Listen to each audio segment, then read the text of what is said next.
Hello and welcome to lights camera Masti. मैं हूं आपकी होस्ट श्रद्धा।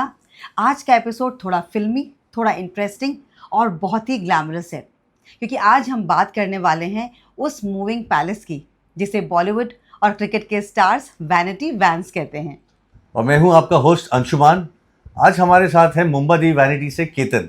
Okay, welcome Ketan lights camera मस्ती पे आपका बहुत बहुत स्वागत है। थैंक यू सो बहुत मच। बहुत स्वागत है आपका। Thank you so much. Thank you. आज के एपिसोड में बहुत मजा आने वाला है। यस। तो केतन, सबसे पहले हमारे व्यूअर्स को आप ये बताएं कि आप वैनिटी बिजनेस में कैसे आए। सर मेरा एक व्हाट्सअप स्टेटस है, हर पिक्चर देख के सोचा मैं भी एक्टर बन जाऊं, किस्मत ने घुमाया वैनिटी वाला बनाया। एक्चुअली 1996 में आया था हीरो बनने के लिए फिल्म में। तो वो टाइम की जितने भी सीरियल्स थी, कोई अपना सा कुछ झुकी पल के, कभी सौतन कभी सहे लेके, आशा की हकीकत, कहीं तो मिलेंगे, वो सब सीरियल में as an actor 10 episode 15 episode show काम करा था। तो उससे घर नहीं चल रहा था फ्रेंकली। को दिन का 800 रुपये 1000 रुपया पर डे मिलता था। तो प्रोडक्शन में ज्वाइन हुआ मैंने। और विपुल शाह की पहली मूवी गुजराती मूवी थी दरिया शुरू, उसमें मैं ईपी बना, प्रोडक्शन ज्वाइन किया मैंने। फिर वहाँ से एक और हिंदी मूवी मिली जो हंसल मेहता की दूसरी मूवी थी। दिल पे मतलब यार के बाद एक उनकी और मूवी थी छल, उसका भी ईपी बना मैं। जब उनका शूट मुंबई में चल रहा था तब हम लोग को वैनिटी में, हम जो रोड पे शूट कर रहे थे तो वैनिटी में अवेलेबल नहीं मिलती थी। मतलब ऐसा था कि अगर 2 बेंच है तो एक ही मिलती थी, वो भी सिंगल डोर, एक रूम वाली बेंच। हीरोइन मेकअप करके कपड़े चेंज करके निकलती थी, बाद में हीरो वहाँ जाता था, कपड़े चेंज करता था और मेकअप करता था। तो इतनी तकलीफें थी। तो मेरे प्रोड्यूसर्स थे, उन्होंने बोला कि तुम्हें इतनी तकलीफ है, वैनिटी में मिल नहीं रहे और हमारे जैसे प्रोड्यूसर को भी नहीं मिल रहे, तो ये तो बड़े बड़े शूटिंग में तो क्या होता होगा। मतलब बात सही है आपकी। करेक्ट। तो बोला काम कर, हम लोग वैनिटी बनाते हैं। बोला हम लोग, मतलब बोला तू और मैं पार्टनरशिप में। सर मेरे पास इतना पैसा है नहीं, मैं 5000 रुपीज़ पर मंथ पे सैलरी पे काम करता था। सर मैं यहाँ से इतना पैसा कहाँ से निकालूं। तो कोई बात नहीं, तू तेरे पापा को पूछ, पहले तो सबसे पहले इंक्वायरी कर कि एक इवेंट कितने में बनती है। तो मैंने बाकी वेंडर से पूछा मैंने, तो बोला 11 से 12 लाख में नई इवेंट बनती है। Okay fine. तो मैं ये 96 की बात कर रहे हैं। ये 96 की बात कर रहा हूँ सर। नहीं 96 नहीं, 96 से 2001 तक मैंने खाली एक्टिंग किया, एज एन एक्टर काम करा था मैं। फिर मैंने प्रोडक्शन ज्वाइन किया था, तो ये 2001 की बात है। तो 2001 में मैंने सब इंक्वायरी 10 से 12 लाख में एक इवेंट बन रही थी। तो प्रोड्यूसर ने बोला कि तेरे पास कितने पैसे। मैं सर मेरे पास पैसे नहीं है, मैं तो 5000 में काम कर रहा हूँ, मुश्किल से घर चल रहा है मेरा। तो बोला घर पे पूछ। तो मैंने पापा से बात किया, तो तब पापा मेरे रिटायर हुए थे, तो उनका कुछ उनके पास सेविंग था 2.25 लाख रुपये। तो बोला सर 2.25 लाख रुपये है मेरे पास। तो बोला तू एक काम कर, 15% पार्टनरशिप में आ सकता है। तो 15% पार्टनरशिप में पहले मैंने ये काम स्टार्ट किया। 2001 से 2005 तक मैं उनके साथ पार्टनरशिप में रहा। हमने 2-3 वैन बना ली, पहले एक वैन बनाई, फिर दूसरी वैन, फिर तीसरी वैन बनाई। 2005 16 फेब मेरी शादी हुई। मुझे याद है अभी भी एग्जैक्ट 45 डेज बाद 31 मार्च 2005 को अचानक प्रोड्यूसर को क्या हुआ पता नहीं, मुझे बोला कहते हैं कल से तो पार्टनर नहीं। ओह, मैं शॉक हो गया। मैंने नई शादी हुई है 1.5 महीने पहले, मतलब ये वाइफ को लेकर आया हूँ मुंबई में, घर कैसे चलेगा मेरा। मैं सर क्या हुआ क्या। बोला तू काम में ध्यान नहीं देता है, तू प्रोडक्शन में तेरा ध्यान दे रहा है, तू तेरे एक्टिंग में ध्यान दे रहा है, तू वैनिटी का काम ही नहीं कर रहा है। और उन्होंने मुझे निकाल दिया पार्टनरशिप में से। तो थोड़ी देर के लिए हिल गया था पूरा कि सारा मुंबई छोड़ना पड़ेगा शायद। लेकिन आपको शेयर दिया या ऐसे ही निकाल दिया। हाँ, वो जो 2.25 लाख रुपये डाला था वो दिया, लेकिन जो कमाई किया था 2 साल वो में, नहीं दिया आपको। वो नहीं दिया। और दिया तो अगले 1-1.5 साल में 15,000 20,000 रुपये ऐसे कर करके। तो मेरी वाइफ ने बोला कि देख तू बिजनेस जानता है, तू बोलता है कि तू सब कुछ संभाल रहा था, फिर भी तुझे पार्टनरशिप से निकाल दिया, तेरे साथ अनफेयर हुआ है, बेस्ट है तू एक वेन बना लेना। मैं अपने पास इतना पैसा नहीं है, वो 2.25 लाख रुपये दिया है, वेन 12-13 लाख में बनती है। तो बोला और कुछ पैसे कहीं से जुगाड़ कर, फिर चेसिस पे लोन कर। तो मैंने चेसिस पे लोन किया, तो 5 लाख की चेसिस आती थी, उस पर लोन हो गई मेरी। बाकी का 6-7 लाख रुपये इकट्ठा करना था। तो एक सिस्टर से 1 लाख रुपये लिया, पापा से फिर से 5 लाख रुपये लिया, एक दूसरी सिस्टर से 1 लाख रुपया लिया। ऐसा करके पहली वैन 26 जुलाई 2005 को बनाई। और 25 जुलाई को मैं पूजा कर रहा था वैन का। तो सबने बोला कहता मैं आज पूजा मत करो, अभी गाड़ी गैरेज में रहे तो आपकी रजिस्ट्रेशन नहीं हुई आरटीओ का, आप लेके जाओगे वहीं पकड़ लेंगे आपकी गाड़ी। सर कोई बात नहीं, मैं पूजा करके गाड़ी निकाल लेता हूँ, मेरे घर के पास गोरेगांव ईस्ट में रहता था मैं वहाँ खड़ी कर दूंगा। मैंने जिद करके 25 जुलाई 2005 को मैंने गाड़ी निकाल ली। सर टचवुड मेरी किस्मत अच्छी थी कि 26 जुलाई 2005 को पूरा मुंबई डूब गया, इतनी बारिश आई। वो जो गैरेज में कम से कम 8 से 10 वैन खड़ी थी जहाँ जोगेश्वरी वेस्ट में, वो भी पूरा डूब गया। ओह, तो सच में जैसे मेरे ऊपर वाला मेरे साथ में था, ऐसा लगा मुझे कि मैंने एक दिन पहले ही वैन निकाल ली, नहीं तो अगर वो वैन डूबती थी तो मैं जिंदगी में कभी खड़ा नहीं तो होता। पॉसिबल नहीं था। पर ने ब्लेस किया। Yes yes yes. तो वो वैन फिर 1-2 महीने तक रजिस्टर नहीं हुई, मेरे घर के नीचे ही खड़ी रही। तब लिटरली इंस्ट्रूमेंट भरने के भी, इंस्ट्रूमेंट चालू हो गए थे, इंस्ट्रूमेंट भरने के भी पैसे नहीं थे। एक इंस्ट्रूमेंट ससुर से लिया, एक इंस्ट्रूमेंट एक फ्रेंड से लिया, करके धीरे धीरे काम चालू हुआ। फिर 2 साल तक, 2007 तक मैंने जितने भी लोगों को उधार लिया था वो सबको मैंने रिटर्न किया पैसे, थोड़ा थोड़ा कमा के। फिर 2007 में मैंने दूसरी वैन बनाई। 2007 से 2011 तक में मैंने 7 वैन बना ली, एक करके 7 वैन बना ली। लेकिन सर 2011 में लिटरली मेरे पास चमत्कार हुआ सर, कि मेरी वाइफ ने एक साथ में 3 बेटियों को बर्थ दिया। अरे वाह, ट्रिपलेट्स। Very nice. यस। और वो तीनों मेरे लिए इतनी लकी साबित हुए, जैसे महाकाली, माँ लक्ष्मी, माँ सरस्वती आई मेरे घर पे। समझ गया।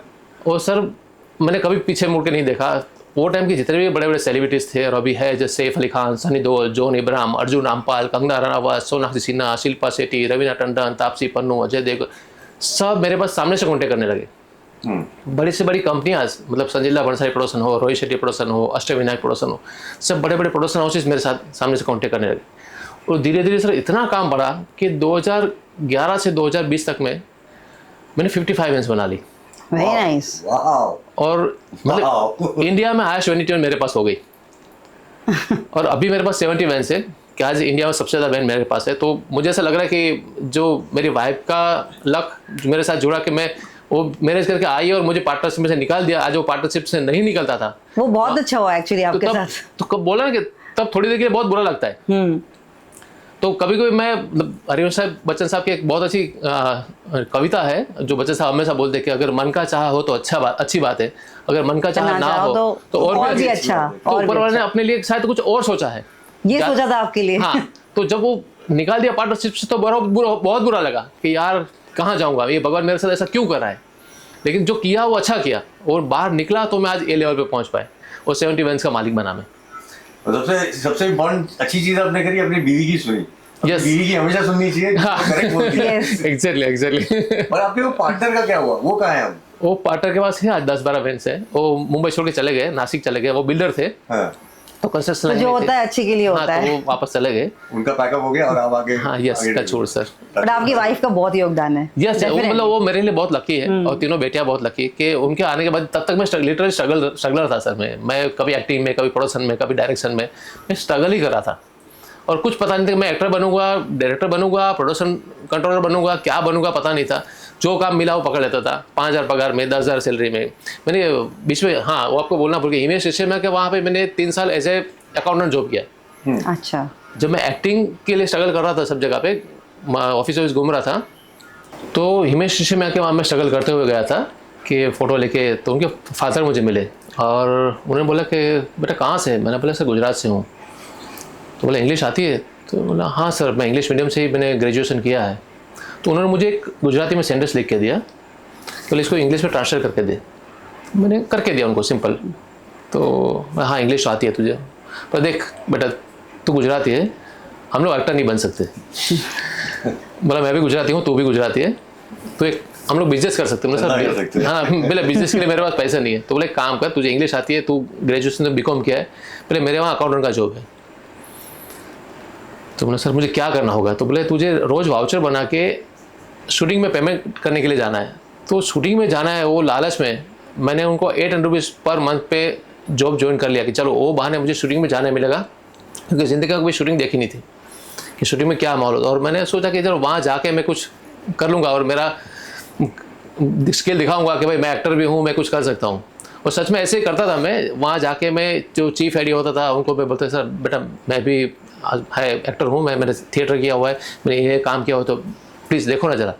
और मुझे सच में कभी कभी एक सीन दे देते थे। निर्माहा में एक सीन दे दिया, फिर अमर प्रेम में एक सीन दे दिया, तो एक सीन दे देते तो मुझे मेरा एक वो शौक भी पूरा होता था। वो दूसरा ये था कि 800 रुपये पगार मिलता था और उन्होंने साथ में मुझे 7 बंगलों में एक रहने का एक फ्लैट दे दिया।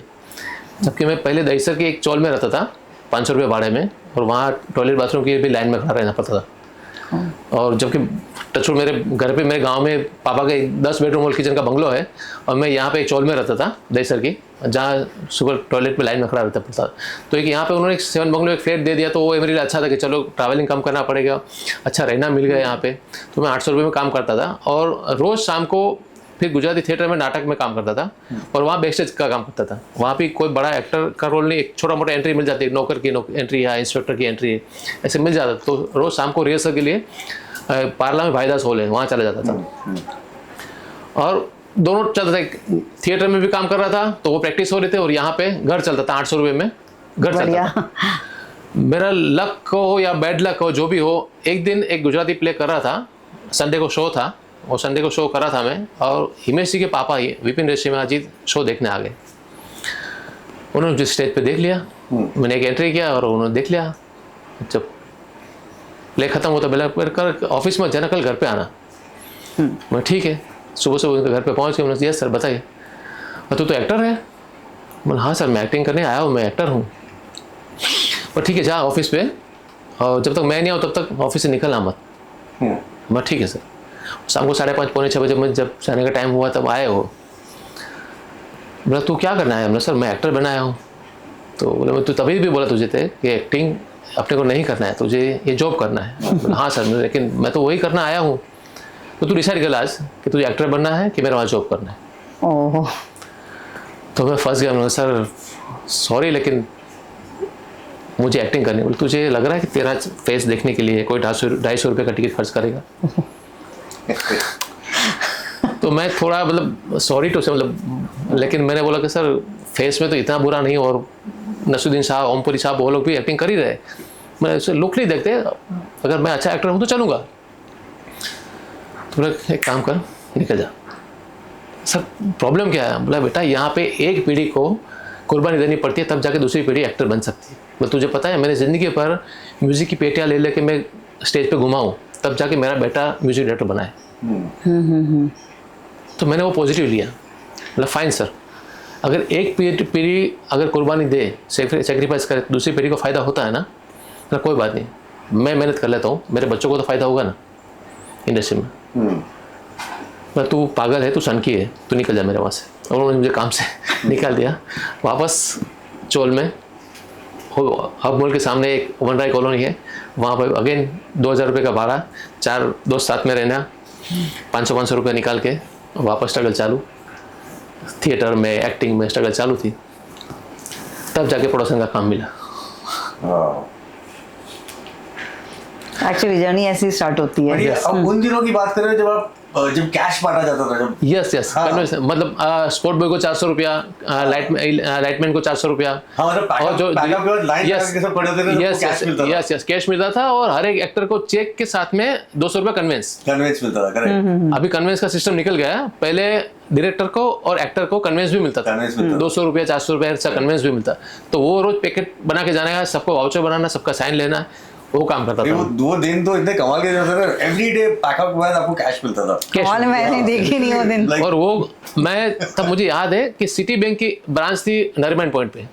तो जिस दिन शूट है उस दिन मुझे सुबह 8 बजे उठ के जाना है नरीमन पॉइंट। वहाँ सिटी बैंक से वहीं से कैश विड्रॉल होता था, 1.5 लाख 2 लाख रुपए कैश विड्रॉल करके आता था, और फिर वो शाम को वही चीज़ बांटने के लिए जाता था मैं। तो फिर उस टाइम की अगर देखा जाए तो फिर वैनिटी वैन्स जो होती होंगी वो भी बड़ी सिंपल होती होंगी एज कम्पेयर अगर आज की वैनिटी वैन्स लें। और तो वैनिटी वैन अफोर्ड करना बहुत बड़ी बात है, मतलब एक्सेप्ट सुपर बच्चन साहब हो या रेखा जी हो, वो ही अफोर्ड कर पाती थी, बाकी सीरियल वाले अफोर्ड नहीं कर सकते। और ये इन लोगों का सीरियल था। और जब प्रोडक्शन में ज्वाइन हुआ तभी भी ये हालत थी कि मुश्किल से एक सिंगल डोर वैन मिलती थी, जिसमें अगर हीरोइन ने मेकअप कर लिया, बाद में हीरो मेकअप करते थे, हीरो ने कपड़े चेंज किया, बाद में हीरो कपड़े चेंज करते थे। ये जो कस्टमाइज वैन है उसका आइडिया सबसे पहले कॉन्सेप्ट मैं लेकर आया। ओके 2013 में सबसे पहले मैंने सेफ सर को बोला कि सर आपको क्या चाहिए?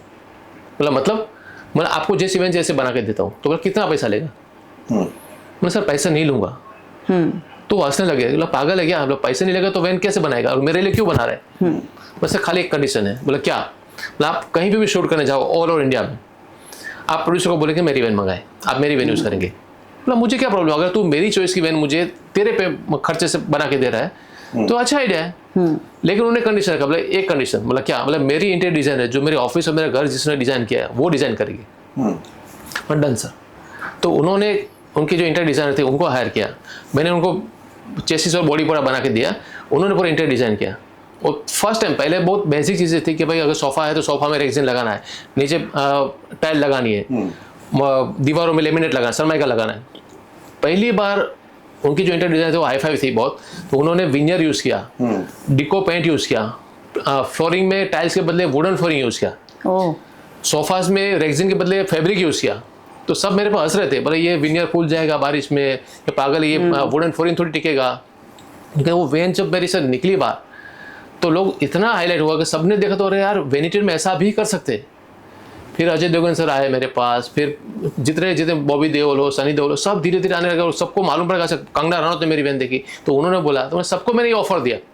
तो सबसे पहले सब लोगों को शौक लग रहा था कि ये आदमी पागल है कि खुद के खर्चे से वैन बना के दे रहे, हमारी चॉइस का वैन बना के दे रहे। हाँ, बट एक्चुअली देखा है तो आजकल एक्टर्स के लिए कितना मतलब कितना कंफर्ट हो गया है ना, शूट पे ऐसा फील ही नहीं होता होगा कि घर पे नहीं है। अभी देखो कितना कंफर्ट है। जितने भी एक्टर्स के लिए वैन बनाई, जैसे कंगना मैडम हो या विद्या बालन हो या सैफ सर हो, सब लोग ने मुझे घर पे बुला के कि तुम आओ मेरा घर देख लो, मुझे ये चाहिए।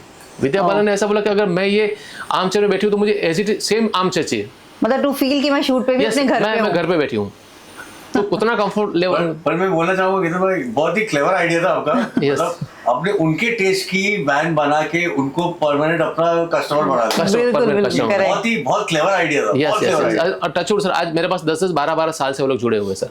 कंगना मैडम जो तनु वेट्स मनु फर्स्ट कर रहे थे तब से आज मेरे पास में है। तापसी पन्नू हो, सैफ सर हो, सनी देओल साहब हो, सब लोग आज 10 12 12 साल से मेरे साथ जुड़े हुए। तो रीज़न वही है कि उनकी जो चॉइस थी वो मैंने बना के दिया और मेरे खर्चे से। अच्छा, मुझे एक बात बताइए कि जो ओल्ड वैनिटी वैन्स होती थी, ओल्ड स्कूल वैनिटी वैन्स और आज की वैन्स में डिफरेंस क्या है? क्या क्या चीज़ें इंप्रूव हुई हैं? बेसिक में बोलो, पहले खाली एक रूम की सिंगल डोर छोटी सी वैन होती थी जो 25-26 फुट की आती थी। आज 40 फुट की वैन हो गई है।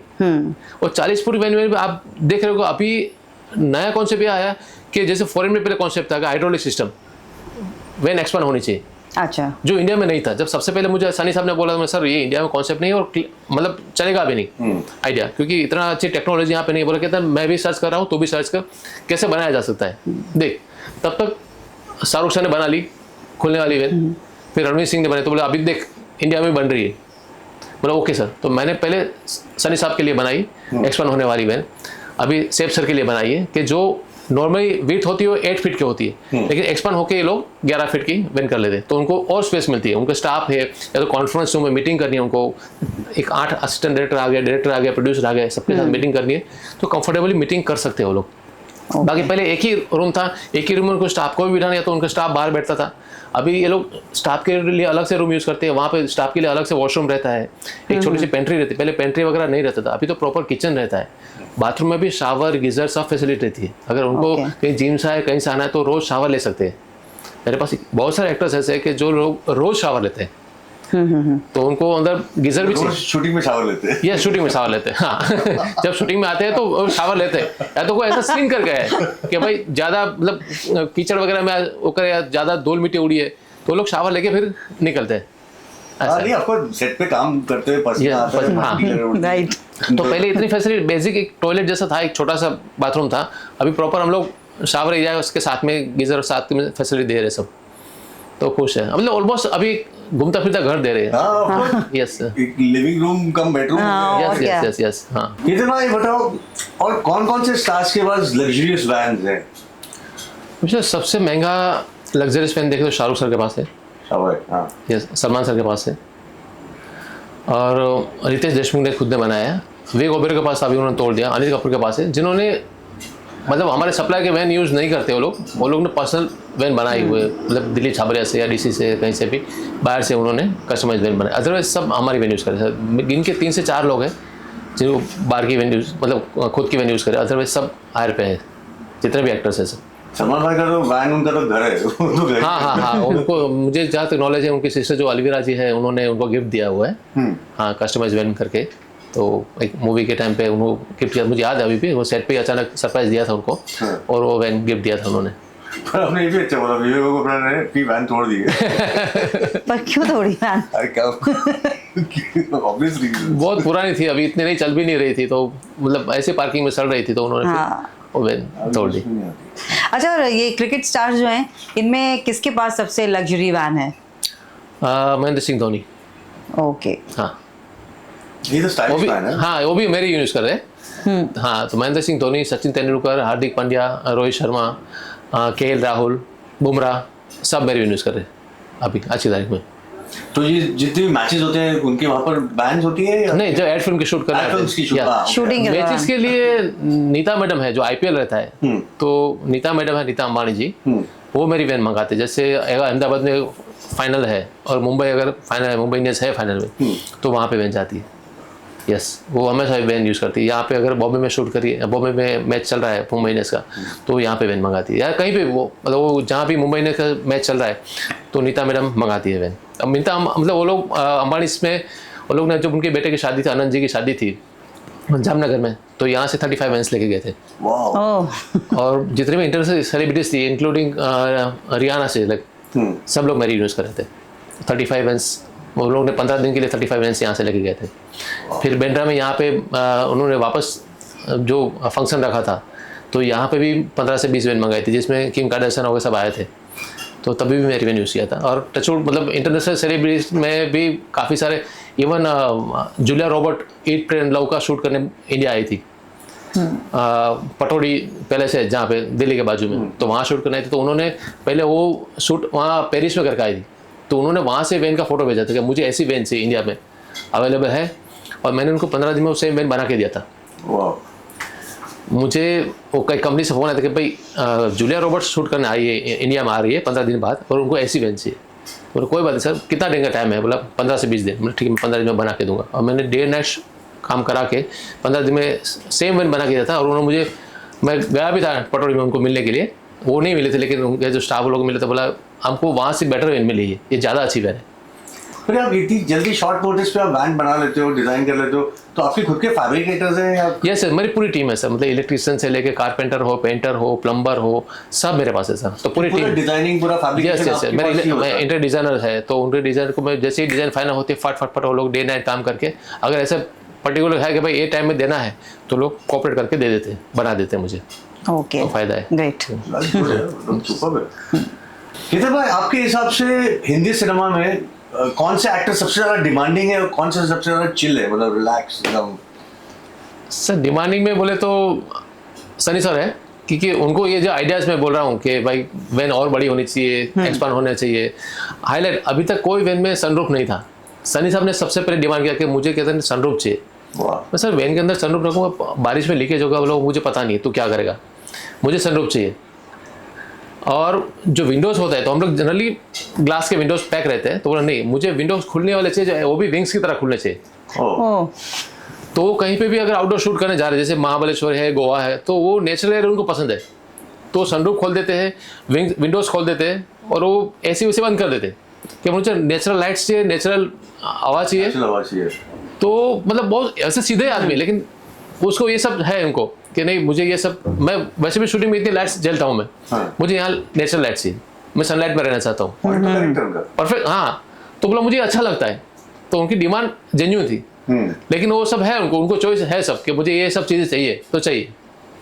और ये चैलेंजिंग भी होता है, चैलेंजिंग, हाँ, ये नया करके दिखाता मेरे लिए मुझे सबसे पहले मतलब यार सनरूफ बनाना थोड़ा मुश्किल है, बारिश आएगा तब क्या करूंगा मैं, अंदर लीकेज होगा, बुरा नहीं कहता। सनरूफ खुलना भी ऐसा भी नहीं कि खाली तूने ग्लास दे दिया कि मुझे ऊपर सन दिख रहा है, मतलब ऐसा नहीं, वो खुलना चाहिए, मुझे ऊपर से एयर भी आनी चाहिए जब मैं बैठा हूँ, तो मतलब ओके सर। फिर सेम अगेन विंडो में बोला ऐसा विंग्स की तरह खुलनी चाहिए, ऐसा स्लाइडिंग नहीं, तो विंग्स की तरह खुलनी चाहिए, वो भी मैंने हाइड्रोलिक सिस्टम से करके दिया। फिर उन्होंने बोला कि मुझे ये आगे का रूम खुलना चाहिए, तो एक्सपांड करके दे मुझे, तो मैंने वो भी करके दिया। अभी एक और वैन बना रहा हूँ, तो बोला उसमें पीछे का रूम भी खुलना चाहिए।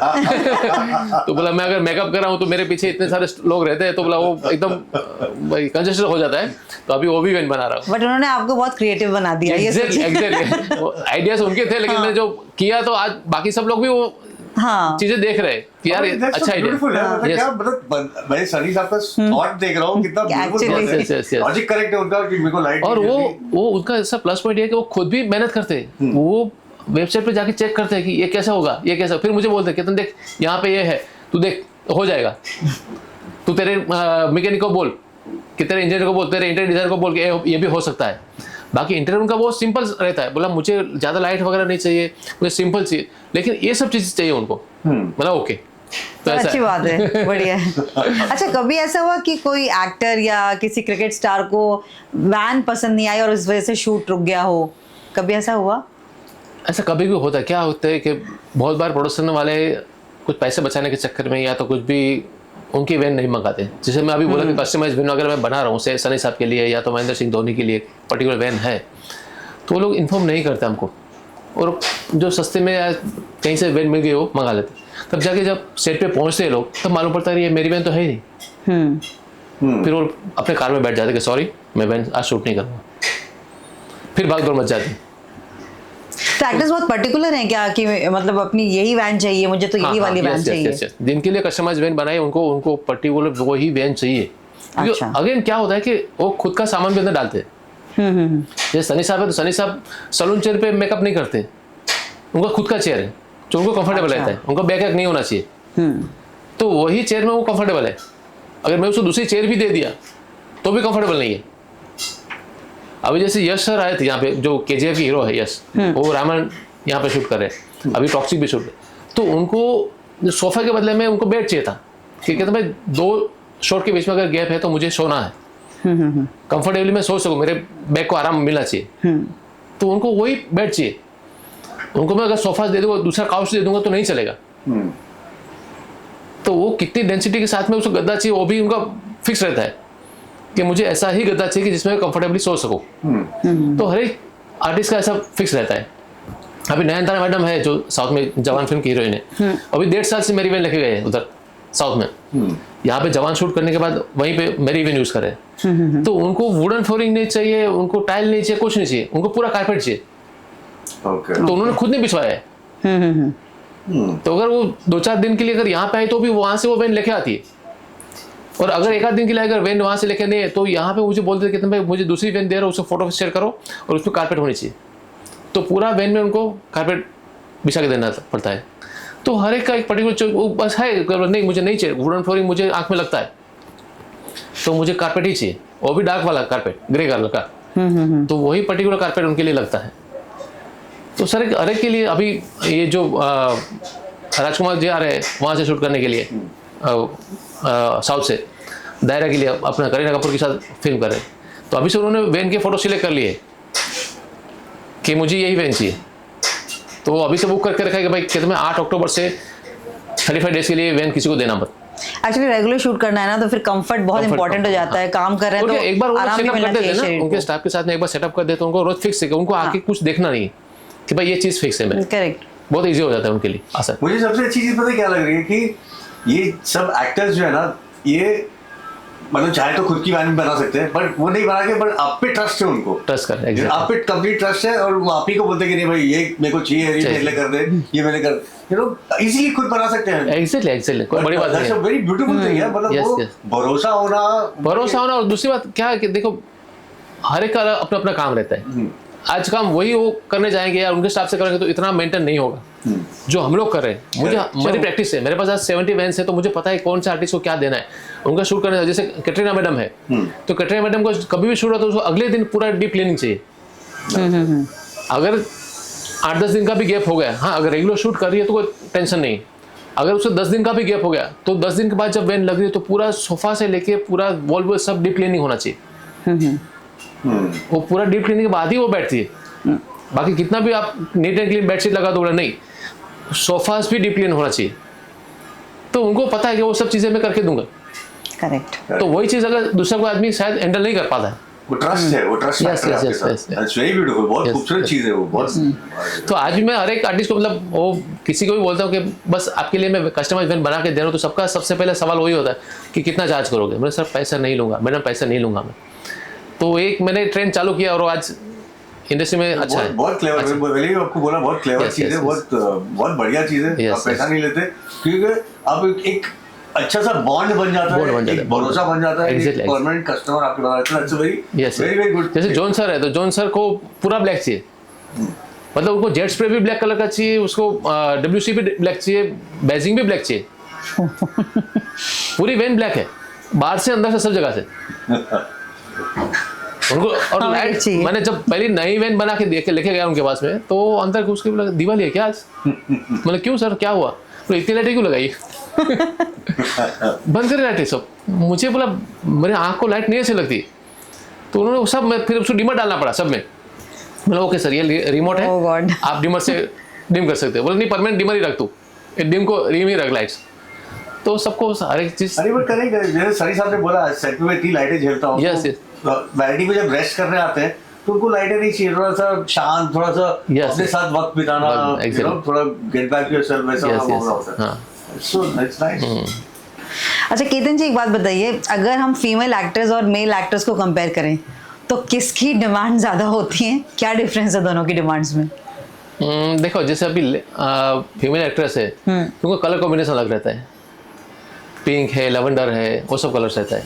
इनके जो मेल के एक्टर्स है तो वुडन है, वो तो हार्ड कलर, जैसे मैं जॉन सर का बोला कि उनको पूरा ब्लैक चाहिए। अभी ब्लैक मैन अगर किसी भी हीरोइन को मैंने दे दिया तो मुझे धक्के मार के निकाल देगी ट्रू बिल्कुल।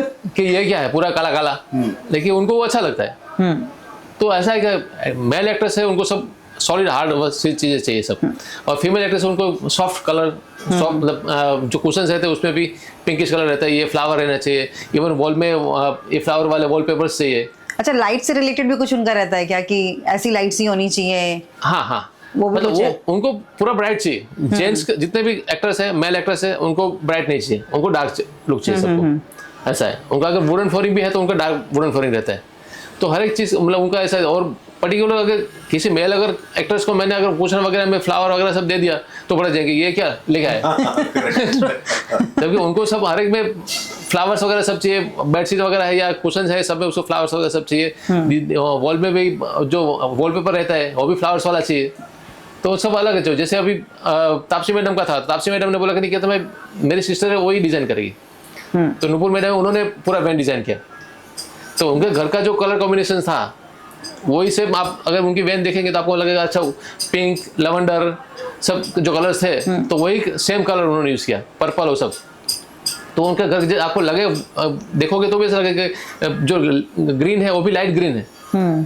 तो यूजुअली हम लोग को पसंद नहीं करते, लेकिन अभी उनकी चॉइस है, उनको ये चाहिए और वो अच्छा लग रहा है। अभी जब बना तो अच्छा लग रहा है, मैंने यार क्या बात है, तो मैंने सोचा भी नहीं था कभी, तो इतना अच्छा लग रहा है। अभी कंगना मैडम कहा था तो कंगना मैडम ने घर पे मुझे बुलाया, बोले कि तुम एक देख लो, उनका जो फर्नीचर वो भी कार्विंग फर्नीचर है, एक्चुअल वुड का कार्विंग फर्नीचर है। तो बोला वो कार्विंग फर्नीचर ही मुझे चाहिए, और पूरा वॉल ग्रीन कलर का फ्लावर वाला है, और इतना बड़ा मतलब कुछ 3 बाई 2.5 फीट का श्रीनाथ जी का फोटो चाहिए। तो उनको सब चॉइस है कि भाई मुझे ये सब चीज़ें चाहिए, ओके फाइन। तो हर एक की डिमांड रहती है, और लड़कियों की लेडीज फीमेल एक्ट्रेस है तो उनकी थोड़ी डिमांड ज़्यादा रहती है। जेंट्स थोड़े ये सिंपल रहते हैं जेंट्स, लेकिन लेडीज की ज़्यादा रहती है। कोई ऐसा एक्टर भी है, एक्ट्रेस की मेरा वैनिटी किसको देना नहीं? Yes sir, Rohit Shetty sir, Sunny Deol साहब, वो सबका ऐसा है कि मेरी इवेंट किसी को नहीं। अजय देवगन के साथ अभी अजय देवगन की उन्होंने खुद की इवेंट बना दी, अतः उनका भी ऐसा था कि कहता मैं साल में 50 दिन शूट करूँ या 100 दिन शूट करूँ, मेरी इवेंट और किसी को मत, मेरे लिए ही होनी चाहिए। सेम सनी साहब का भी ऐसा है, कैटरीना मैडम का भी ऐसा है कि मेरी इवेंट किसी और को नहीं जानी चाहिए, क्योंकि वो इतने पर्टिकुलर है कि उनकी इवेंट में अगर सनी साहब को तो मैं बोला ना कि उनकी नाक इतनी स्ट्रांग है कि अगर कोई आदमी अंदर आके सिगरेट पी लिया तो वो बोल देते कि कौन आया था मेरी इवेंट में, उनको पता चल जाता है। तो रोहित शेट्टी सर का भी ऐसा है कि कहते हैं मेरी इवेंट को यूज़ नहीं करना चाहिए, उनको पर्टिकुलर उन्होंने तो पूरा ग्राउंड प्लान से अलग बनाया हुआ है। उन्होंने मतलब उनका मेकअप रूम छोटा सा बनाया हुआ है, जो कॉन्फ्रेंस रूम है बड़ा बनाया, क्योंकि उनके 10 से 15 असिस्टेंट्स है। तो बोला मैं अगर जब शाम को पैकअप होने के बाद एक मीटिंग करूँ तो 15 लोग साथ में बैठते हैं, तो 15 लोग साथ में एक साथ में बैठ सके वैन में, इतना बड़ा होना चाहिए। वैसे बनाया। अभी उन्होंने उनको जो बाहर से मैंने पेंट करके दिया था नॉर्मल पेंट, तो मुझे नहीं चलेगा, उन्होंने पूरा कुछ 7 से 8 लाख रुपया खर्चा कर खुद के खर्चे से पूरा स्टिकर लगाया हुआ है, जो स्पोर्ट्स कार में लगता है ना। यस। तो उनको वो कार का शौक है, गाड़ियों का शौक है। तो उन्होंने पूरा वो पूरे वैन में आप देखेंगे तो बाहर से मतलब अलग ही है, ब्लैक एंड रेड कलर का पूरा स्टिकर्स लगाया हुआ है। ऐसे इंडस्ट्री में कोई वैन नहीं है। देखिए उनका शौक, बोले तो मैं आप टेंशन मत लो, आपको ऐसा लगेगा कि मैं खर्चा करूँ, नहीं, ये मेरा शौक है, मैं करवाऊंगा। और उन्होंने बाकायदा पूरा 8 लाख रुपया खर्चा करके खुद के स्टिकर्स लगवाए। अच्छा कभी ऐसा हुआ कि कोई वैन किसी एक्टर ने यूज की हो और फिर वो वैन किसी और को भी एक्टर को दी गई और उसको पता, पहले एक्टर को पता चल गया हो और उसने कभी आपसे कंप्लेन किया, ऐसा कभी हुआ? हाँ ऐसा हुआ है। किसके साथ हुआ? एक्चुअली कंगना मैडम के साथ हुआ था। और मजबूरी ऐसी थी कि कंगना मैडम मुझे बोला था कि मैं मेरी इवेंट को किसी और को मत देना, और तब वो फुल फ्लेज काम भी बहुत कर रही थी। हाँ। और मैं टाउन में था नहीं और मेरा भतीजा संभाल रहा था, और ऐसा था कि उस दिन वेनिटी मिल नहीं रही था अच्छी, और मलाइका मैडम का शूट आया, मलाइका अरोड़ा मैडम का। तो कल अच्छी वैन चाहिए, तो मेरे भतीजे ने कंगना मैडम वाली वैन दे दी। और अभी आपको पता है सोशल मीडिया इतना स्ट्रांग है, तो मलाइका मैडम अंदर से उतर रही थी, उसका सोशल मीडिया पर रील रखा। हाँ। तो बाकायदा आधे घंटे में मुझे रंगोली मैडम का वीडियो आ गया। बोला कहते भाई ये आपने मलाइका अरोड़ा मैडम को क्यों दिया मेरी वैन? सर मैडम मैंने नहीं दिया। बोला मैं तो गुजरात में हूँ। बोला वो जहाँ भी हुआ झूठ मत बोलना, ये मेरी वैन है। इमेजिन। तो ये हो जाता है। तो बोला यार आई एम सो सॉरी अगर ऐसा हुआ है तो। लेकिन बोला कहते भाई अब इस बार फाइन ठीक है, लेकिन दोबारा मत करना। अभी भी कंगना मैडम को नहीं मालूम है, एक मेरे तक बात आई है, लेकिन वो बहुत भड़क जाएगी, वो आपको ना बोल देगी, फिर हम साथ में काम नहीं करेंगे। सॉरी मैडम, फिर नेक्स्ट टाइम रिपीट नहीं होगा। मैंने तब से फिर ऐसा ही किया कि पर्टिकुलर कोई आर्टिस्ट की वैन है तो और किसी को मैं नहीं देता हूँ, उनके लिए रखता हूँ मैं। सही है। तो भाई ये वैनिटी बिजनेस फंक्शन कैसे करता है? इसका थोड़ा फंक्शनैलिटी बताओ ना कैसे। सर ऐसा है कि जैसे जितने भी एक्टर्स है, सेलिब्रिटीज है, वो लोग जो भी प्रोडक्शन हाउस में काम करते हैं, तो वेल इन एडवांस जैसे ही वो लोग कॉन्ट्रैक्ट साइन होता है तो उनका एक मेरा नाम चला जाता है कि मेरी वैन मुंबादेवी व्हीकल से या केतन भाई से वैन आनी चाहिए। मेरी कंपनी का नाम मुंबादेवी व्हीकल, तो वहाँ से वैन आनी चाहिए। तो मुझे वेल इन एडवांस 1 महीने पहले या 15 दिन पहले मुझे मालूम पड़ जाता है कि 8 डेट से 100 डेट तक मुझे ये वैन यहाँ पे इनके लिए बुक करनी है। तो ऐसा है। बाकी जो कंपनियाँ से सीरियल्स है, प्रोडक्शन हाउसेस है, वो लोग जैसे अभी संजय लीला भंसाली प्रोडक्शन है, रोहित शेट्टी प्रोडक्शन हाउस है, बड़े बड़े काफ़ी सारे प्रोडक्शन हाउसेस है जो मेरे पास है अभी। एंडेवल इंडिया है जो बिग बॉस वगैरह सब बनाते हैं, फ्रेम्स प्रोडक्शन है जो रियलिटी शोज करते हैं। तो वो लोग मुझे मतलब वही सब कंपनियाँ में आज एंडेवल 18 साल से कर रहा हूँ। बिग बॉस से लोनावाला से चालू हुआ था, तब से जितने भी गाड़ियाँ लगती है, वो लॉन्चिंग में 30-35 वैन लगती है। तो 18 साल से मैं ही वैन सप्लाई कर रहा हूँ वहाँ पे। तो उन लोगों को एक लमसम ऑर्डर देते कि भाई मुझे 3 रूम वाला वैन इतना चाहिए, 2 रूम वाला इतना चाहिए, सेलिब्रिटी वैन इतना चाहिए। तो वो लोग नॉर्मल वैन मंगाते हैं, वो लोग सेलिब्रिटी वैन नहीं मंगाते, एक्सेप्ट कि कोई बड़ी सेलिब्रिटी आ रही है उनके पास। बाकी वो लोग नॉर्मल वैन जो उनके जो कंटेस्टेंट है वो बैठते हैं, जजेस बैठते हैं, उनके लिए नॉर्मल वैन मंगाते हैं लोग। ओके। Very nice. मैं कहता हूँ आपको एक वापस फ्लैशबैक में लेके जाता हूँ। जब शुरुआत किया था हमने, तो आपने कहा था आपने जो पहली वैन बनाई थी जो पानी में डूबने से बच गई थी, Yes, ले आए थे आप, तो आपकी सबसे पहली बुकिंग किसकी थी? सर सबसे पहली बुकिंग थी मेरी नील नितिन मुकेश की। नील नितिन मुकेश। यस, वो कर रहे थे जोनी गद्दार, उनकी भी पहली मूवी थी। और मुझे याद है मैं खाली उनको ऐसे पूछने गया था, मतलब सर मैंने पहली वैन बनाई, आपको कैसी लगी? तो बोला आपकी वैन है? मतलब हाँ, मतलब बहुत अच्छी लगी, आप आइए अंदर। तो मुझे वैन के अंदर लगी, तो उन्होंने बाकायदा हनुमान जी का एक मंदिर बनाया था अंदर। हाँ। वैन के अंदर, क्योंकि 30-35 दिन का शेड्यूल था। तो मंदिर में तो ये देखो मैंने मंदिर बनाया हुआ और वो ऐसे ही रखना, वो निकालना मत जब तक मैं शूट कर रहा हूँ। मतलब ओके सर। तो उनको मुझे अभी भी याद है, उन्होंने मुझे फिल्म सिटी में खंडाला घाट पे शूट करे थे और उन्होंने मुझे मंदिर भी दिखाया था। बोला जैसे मुझे ऐसा लगा मैं मेरे घर में बैठा हूँ। तो बाकायदा आके रोज पूजा करते थे और वो बहुत अच्छी तरह से ट्रीट करते थे वो, ऐसा। Very nice. वैसे तो मतलब चाय में जितनी शक्कर डालो उतनी मीठी होती है। कितने बड़े स्टार्स की वैनिटी तो बहुत महंगी बनती होंगी, ऑफ कोर्स करोड़ में भी जाती होंगी, नेवर नो, मैं जिस फिगर गेस कर रहा हूँ। बट बेसिक अगर एक वैनिटी बनानी हो, बेसिक कितने से कितने तक का रेंज में वैनिटीज बनती है? सर मिनिमम 30 to 35 लाख में बन जाती है बेसिक वैन, जो कैरेक्टर आर्टिस्ट यूज़ करते हैं या सीरियल्स वगैरह में यूज़ करते हैं, तो 30 to 35 लाख में बन जाती है एक वैन। बाकी ये जैसा बोले जितना गुड़ डालो उतना कम है, उतना मीठा बनेगा। तो जैसे मैं अभी सनी साहब के लिए अगर वैन बना रहा हूँ, एक्सपांडेबल है, तो 70-75 लाख तक जाता है, 80 लाख तक भी जाता है। अगेन अगर कोई वेल नोन आप बॉडी बिल्डर है जो कस्टमाइज करके देते हैं तो वो तो करोड़ों में लेते हैं। जैसे शाहरुख सर की वैन है तो कुछ 4.5 करोड़ की वैन है। वो वर्थ इट है नहीं, वो हम लोग डिसाइड नहीं कर सकते, लेकिन किसी किसी को शौक है भाई मुझे ऐसा दिखाना है, तो वो ब्रांड वैल्यू है, तो उनका ब्रांड का नाम है, तो 4 करोड़ भी लेते हैं, 4.5 करोड़ भी लेते हैं ऐसा। लेकिन आज भी टचवुड एक अच्छी बात है कि शाहरुख सर अगर 2 जगह शूट कर रहे हैं या कहीं पे उनकी लोकेशन पे वैन नहीं जा रही है तो उनकी वैन खराब हुई है, उनको अगर पुनः रिपेयरिंग के लिए भेजनी पड़ती है तो मेरी यूज करें कहीं पे भी। मतलब वो रईस फिल्म की शूटिंग कर रहे थे मुंबई में, अहमदाबाद का सेट यहाँ लगा था, तो पूरे 45 डेज के लिए मेरी वैन यूज़ किया था उन्होंने। छोटा मन्नत आप बेचते हो। छोटा मन्नत मैं बेचता हूँ ऐसा है। तो ऐसा अगर रिहाना भी यूज़ करिए, किम कार्दाशियन भी यूज़ करिए, केट विंसलेट भी यूज़ करिए, तो कुछ तो होगा, जूलिया रॉबर्ट यूज़ करिए, तो कुछ भी फालतू चीज़ तो नहीं होगा। Of course, पर अच्छा केतन भाई, अब आप जब अपने टीम को चूज करते हो, आप अपने लोगों को हायर करते हो, जैसे ड्राइवर हो गया, क्लीनर हो गया या फैब्रिकेटर हो गया, तो आप क्या क्वालिटीज देखते हो, किस तरीके से आप उनको सिलेक्ट करते हो कि हाँ आ जाओ काम पे या लग जाओ काम पे? नहीं सर, क्या होता है वो, जैसे जो आर्टिस्ट को अटेंड करने वाला स्टाफ है उनको पहले ट्रेन करना पड़ता है। आप ट्रेनिंग देते हैं? Yes yes yes. उनको किसी को भी, क्योंकि वो कहीं से भी आए हुए, उनके पास ना आधार कार्ड है ना पैन कार्ड है, तो उनको पहले एक जो नॉर्मल वैन रहती है हमारी शादी वैन, उस पर काम कराता हूँ। 1-2 महीने उस पर काम करते हैं लोग, तो उनको बताना पड़ता है कि भाई आर्टिस्ट की ड्यूटी करना है तो क्या होता है। जो नॉर्मल वैन रहता है तो उसमें white bedsheet, white towel, white napkin वो सब नहीं रहता है, रूम फ्रेशनर रहता है, वो नॉर्मल रहता है। तो उनको ये सब चीज़ें देनी पड़ती है कि देखिए ये तुझे वो आने से पहले सब रेडी होना चाहिए। और किसी को रूम फ्रेशनर अच्छा नहीं लगता है, जैसे परिणीति बेनम है, परिणीति चोपड़ा है, तो उनको बिल्कुल मतलब कुछ भी, कितनी भी अच्छी आप खुशबू डालो, उनको सफोकेशन होता है। उनको पर्टिकुलर उनकी अगरबत्ती है जो विदाउट जो धुआं आती है वही चाहिए, बोला वो खाली बस उसकी जो खुशबू आती है वो अच्छी लगती है। तो हर एक आर्टिस्ट की चॉइस वो भी देखना है। तो पर्टिकुलर क्लीनर को जो अटेंडेंट है उनको समझाना पड़ता है कि ये आर्टिस्ट अगर तो उनके साथ ऐसा आपको बिहेव करना है, इस तरह से रहना है। वो टाइम टू टाइम दरवाज़ा खोलना चाहिए, वो आए जाए तब दरवाजे पे रुकना है आपको, कहीं पे जाके सो मत जाना। वो सब चीज़ें भी उनकी रहती है, भाई वो आए तो दरवाज़ा खोल के रखना है, छाता लेके साथ में जाना है सेट तक। वो सब चीज़ें उनको ट्रेन करना पड़ता है हर एक को। ऐसा है। और ड्राइवर्स को क्या मतलब आपका ट्रेनिंग या क्या क्वालिफिकेशन होनी चाहिए कि वो ड्राइवर बन सके? बिकॉज बहुत अलग अलग वियर्ड लोकेशंस पे वियर्ड लोग एग्जैक्टली, मतलब वो बहुत बार ऐसे होते कि जो लग्जरी चलाई उन्होंने 15-20 साल के लाइसेंस है उनके पास, लेकिन वो वेनिटो नहीं चला पाते क्योंकि वो हाईवे पे चले हैं, खुले रोड पे।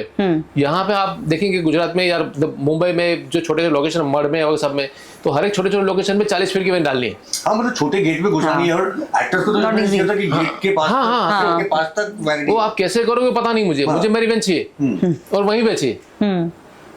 वो तोड़ो फोड़ो मरोड़ो कुछ भी करो, लेकिन वो वैन उनको चाहिए, मतलब चाहिए। तो वो हर एक ड्राइवर की बस की बात नहीं है, ऑफ कोर्स नहीं है। हाँ, तो मैं बहुत बार ऐसा भी करता हूँ। अभी हमारे मुंबई में इतने सारे छोटे छोटे लोकेशन बन गए, तो मैं एक मिनिएचर भी बनाता हूँ। जैसे अगर एक वैन मैंने 40 फुट की बनाई तो सेम इंटीरियर वाली एक में 30 फुट वाली भी बनाता हूँ। तो क्या होता है, पर्टिकुलर वही आर्टिस्ट के लिए सर इंटीरियर सेम है लेकिन छोटी वैन भेज रहा हूँ क्योंकि कल लोकेशन छोटा है, 40 फुट वाली वैन नहीं जाएगी। तो वो भी समझते कि ओके फाइन, अगर जहाँ कार मुश्किल से जा रही है वहाँ 40 फुट लंबी वैन कहाँ जाएगी, तो वो भी समझते। तो फिर वो हिसाब से मैं हर एक साइज की, मैं 26 फीट से लेकर 40 फीट तक की साइज है मेरे पास वैन में। तो कोई छोटे लोकेशन है तो 26 फीट वाली वैन भी भेजता हूँ, थोड़ा बड़ा है तो 30 फीट वाली भेजता हूँ, उससे बड़ा है तो 33 फीट वाली भेजता हूँ, 37 फीट वाली भी है, 40 फीट वाली भी है। तो हर एक साइज की वैन वो हिसाब से लोकेशन के हिसाब से भेजना पड़ता है। कि वैनिटी वैन से रिलेटेड बहुत सारी स्टोरीज हैं।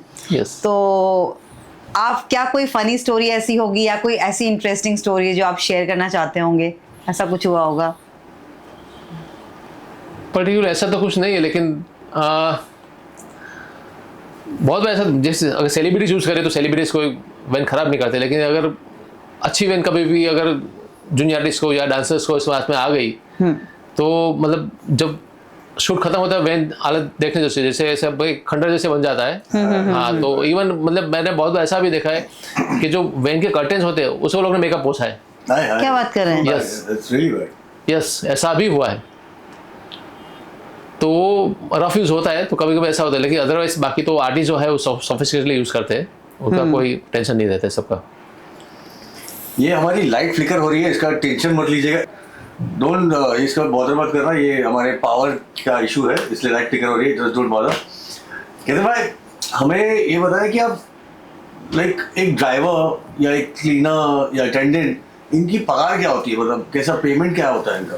सर हमारे फिल्म इंडस्ट्री में बहुत अच्छी बात है कि ड्राइवर और क्लीनर का पर डे प्रोडक्शन हाउस देती है।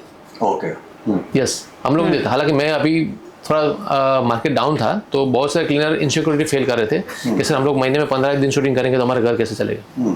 तो मैंने एक काम किया कि जितने भी क्लीनर्स हैं जो अटेंडेंट होते हैं उनको मैंने एक फिक्स सैलरी पर रख दिया कि अगर आप सेलिब्रिटीज वैन यूज़ कर रहे हो तो आपको मंथली 20,000 दे दूंगा, अगर नॉर्मल वैन यूज़ कर रहे हो अटेंडेंट हो तो आपको 15,000 रुपीज़ दे दूंगा। वैन चले ना चले उनका प्रॉब्लम नहीं होना चाहिए, उनको एक पर्टिकुलर एक फिक्स इनकम होनी चाहिए।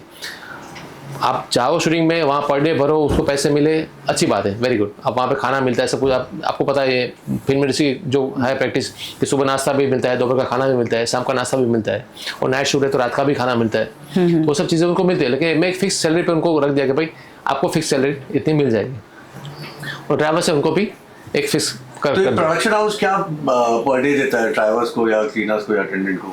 उसमें ड्राइवर्स को 900 रुपीज़ देते हैं, 900 रुपया पर डे, और जो क्लीनर रहते हैं उनको 700 रुपया पर डे देते हैं अटेंडेंट को, ऐसे।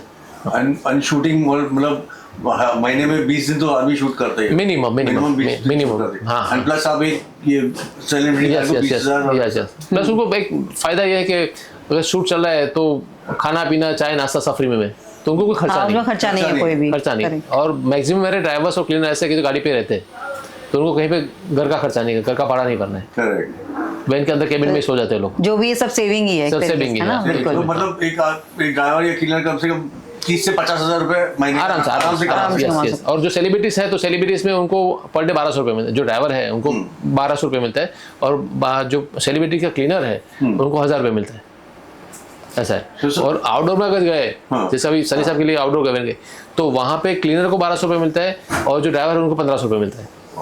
नाइस। हाँ, तो अगर वो 45 डेज का अगर आउटडोर करके आए तो उनको काफ़ी सारे अमाउंट मिल जाती है। हाँ, तो अच्छा अर्न कर सकते हैं। यस बिल्कुल। हाँ, अच्छा, ऐसे बहुत सारे लोग हैं जैसे आउट ऑफ मुंबई हैं जो, और जो बहुत इंटरेस्टेड है इस इंडस्ट्री में काम करने में, तो अगर वो कोई ऐसा वैनिटी वैन्स का बिजनेस स्टार्ट करना चाहते तो आप उसके लिए क्या मैसेज उनके लिए देना चाहेंगे, कैसे करें स्टार्ट? करना चाहिए एक्चुअली, क्योंकि अभी देखो ये तो अभी भी काफ़ी लेट है, अदरवाइज ऐसा था कि खाली मुंबई वैन थी, यहाँ से ही सब कुछ सब जगह लेके जाना पड़ा। अभी आप हरियाणा लो, पंजाब लो, आप दिल्ली लो, MP, UP, हर एक स्टेट में, चेन्नई, हैदराबाद, सब जगह हर एक स्टेट में वैन एजेंट्स हो गई।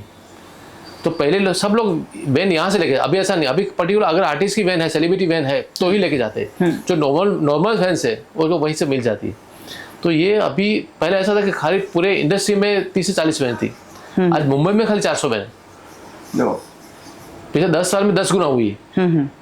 और बाकी अलग अलग स्टेट में जो लोग, वो लोग भी यहीं से लेके गए सब खरके, वहाँ पे बनती नहीं है, सब वैन्स बनती मुंबई में ही, तो यहाँ से सब लेके गए, दिल्ली हो, पंजाब हो, हरियाणा हो, सब जगह पे, चेन्नई हो, हैदराबाद, यहाँ से लेके गए। लेकिन सब हर एक स्टेट में अभी टेक वैनिटेंस हो गई है, तो आउटडोर जाने का बंदोबस्त कम हो गया अभी पहले से। मतलब जो लोग वहाँ अपने शहर में वहाँ पे भी इस बिजनेस को स्टार्ट कर सकते हैं जहाँ शूट्स होते हैं। हर एक स्टेट ने सब्सिडी डिक्लेयर कर दी है। आज यूपी में शूट करोगे, आप MP में शूट करोगे तो वहाँ की गवर्नमेंट आपको सब्सिडी दे रही है, तो लोग वहाँ शूट करने जा रहे हैं ज़्यादातर, मुंबई से ज़्यादा, क्योंकि उनको 1.5 करोड़ 2 करोड़ सब्सिडी मिल रही है, और प्लस डिफरेंट लोकेशन मिलता है, आपके पास रहते हैं, प्लस हमें वैनिटी ले जाने का मतलब वहाँ पर अगर अवेलेबल है तो प्रोड्यूसर को क्यों ले जाना है? सेकंड क्या होता है कि एक तो ट्रैवलिंग एक्सपेंसेस है, प्लस मेरे ड्राइवर और क्लीनर अगर यहाँ से गए एक वैन पे 2 लोग, तो उनको खाना पीना रहना भी देना है। अगर लोकल वहाँ का आदमी है तो उसको टीवी वो नहीं दे रहे हैं, वो रात को घर पे चले जाते हैं, तो वो फायदा है उनको। करेक्ट। हाँ, तो दोस्तों, वैनिटी वैन एक सिर्फ कंफर्ट के लिए है या स्टेटस सिंबल भी है? Thank you Ketan, thank you so much, आपका बहुत बहुत शुक्रिया, आपने इतना इंसाइट दिया हमें, it was very very I opening. Thank you so much. Thank you. और दोस्तों, ये था लाइट्स कैमरा मस्ती का एक्सक्लूसिव वैनिटी वैन्स एपिसोड। अगर आपको हमारा आज का ये एपिसोड पसंद आया है, आई एम श्योर पसंद ज़रूर आया होगा, तो लाइक करिए, शेयर करिए, कमेंट करिए और सब्सक्राइब करना बिल्कुल मत भूलिएगा। Till then keep watching lights camera मस्ती।